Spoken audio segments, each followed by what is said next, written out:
اللہ نے ان کو جو عید دی تھی وہ چھوڑ کر انہوں نے 25 دسمبر متعین کر لی، یوم ولادت عیسیٰ ابن مریم. حالانکہ اللہ کے ہاں عیدوں کا تعلق کسی کی ولادت یا کسی کی موت کے دن سے نہیں ہوتا. عیسائیوں کو بھی عید ملی تھی. عیسائیوں نے کہا کہ ان کے خیال کے مطابق، حالانکہ یہ خیال بھی غلط تھا، عیسیٰ علیہ السلام 25 دسمبر کو پیدا نہیں ہوئے، ان کے محققین کہتے ہیں. جیسے ہمارے ہاں کہتے ہیں 12 کو نبی پیدا ہوئے تو 12 ربیع الاول وہ ہے نا، عید کا دن ہے نا، کہتے ہیں عید میلاد النبی ہے. جو مسٹیک عیسائیوں سے ہوئی ہے نا، وہی مسٹیک کس نے کی ہے؟ اس امت.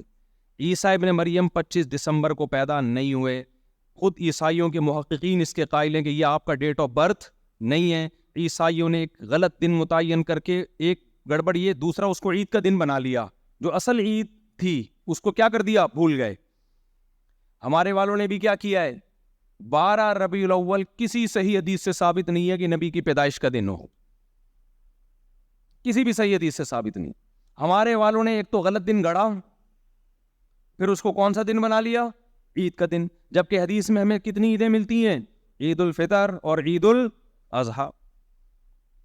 سمجھتے ہو کہ نہیں سمجھتے؟ اب کوئی اس عید کی نفی کرے، بھائی یوم ولادت عید کا دن نہیں ہے، تو فوراً گستاخی کے فتوے.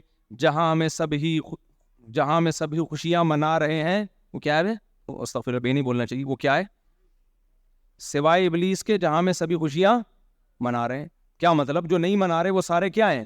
ابلیس ہیں. اس کا مطلب یہ پورا انڈا موڑ ابلیس ہے، پورا سعودی عرب ابلیس ہے، پورا دبئی ابلیس ہے، اور اللہ بھلا کرے آپ کا پورا افغانستان کیا ہے؟ ابلیس ہے. اس طرح تو کوئی بھی خوشی نہیں منا رہا، تو بلکہ میجورٹی نہیں منا رہی ہے. ملیشیا میں 12 ربیع الاول میں رہا ہوں تو 2-4 کہیں ایک اکا دکا کوئی پٹی نظر آئی ہوگی، کوئی بلب بلب، باقی تو کوئی بھی نارمل لائف تھی سب کی. ازبکستان، تاجکستان، پوری دنیا کے مسلمان کیا ہو گئے بھائی؟ ابلیس. تو جنت میں پھر دال چاول پکیں گے بھائی. 4 آدمی جنت میں جائیں گے، 4 سے باقی سارے کہاں جائیں گے؟ وہ ایک آدمی کو خواب آیا نا، خواب میں دیکھا کہ میں جنت میں دال چاول ہیں. اس نے کہا یہ کیا ہے؟ جہنم میں دیکھے ہیں. اس نے کہا یہ کیا ہے؟ انہوں نے بولے 4 آدمی جنت میں آئے، کیا دیکھ پکائیں گے 4 آدمی کے لیے؟ ایک انجینئر علی مرزا تھا، ایک جاوید احمد غامدی صاحب تھے، اور ایک توصیف الرحمان راشدی دامت برکاتہم، وہ تو پھر بھی بہت بہتر ہیں، اور چوتھے ہی وہ جو غامدی صاحب کے داماد ہیں. یہ 4 آدمیوں کا جب آپ سنو نا تو آپ کو لگے گا یہی ہیں، باقی سارے کیا ہیں؟ غلط ہیں. جب 4 آدمیوں کو آپ سنیں نا تو آپ کو لگے گا دنیا میں یہ 4 ہی ہیں جو مذہب کی صحیح تعلیمات دے رہے ہیں، باقی 4 ارب کیا ہیں؟ وہ گھاس کھا رہے ہیں. وہ سمجھ رہے ہو کہ نہیں سمجھ رہے؟